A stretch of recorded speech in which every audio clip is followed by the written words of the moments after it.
Today we're going to have a look at why your treadmill feels like it's sinking or dipping in the middle when you're running, kind of a concave feeling.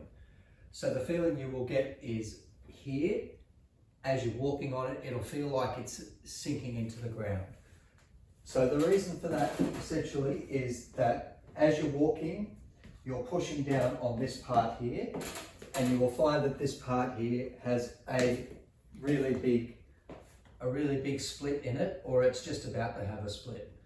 I'm going to show you what's going on and let you know how to fix it. So as you can see on this treadmill, we've taken the belt off so that you can get a better understanding of what's going on. So this part here that is under the belt is called the deck. In other manufacturers, it's also called the walking platform.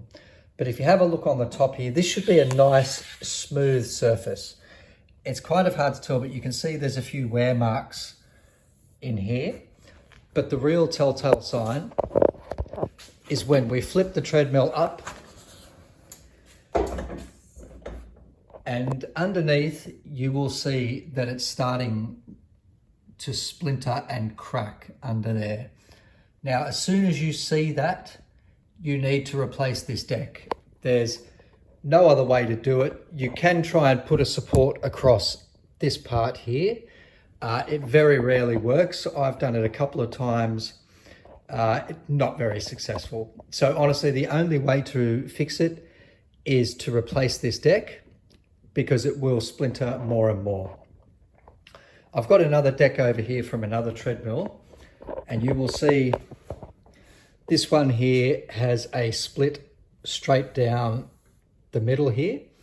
So essentially that one was ready to go, but we caught it in time. Luckily we've caught this one here in time as well, and we will be able to fix it. Because you don't have access to this part when the belt is normally there, you can try and run your hand under there where the belt is and under there. And if you feel any bumpiness whatsoever, that is your deck that is cracked, and it's time to replace it. So in summing up, if you find yourself in this situation where you do feel your treadmill like it's starting to sink, get onto it sooner rather than later, because once this starts to split and it splits completely, it will crack and it will start to slice into your belt, and then you have to replace the deck and the belt. Now it's become a very costly exercise, and it could have been avoided just by replacing the deck straight away. Hope you found this helpful. Any questions, just ask in the comments. Otherwise, please like and subscribe if you found it helpful. Thanks.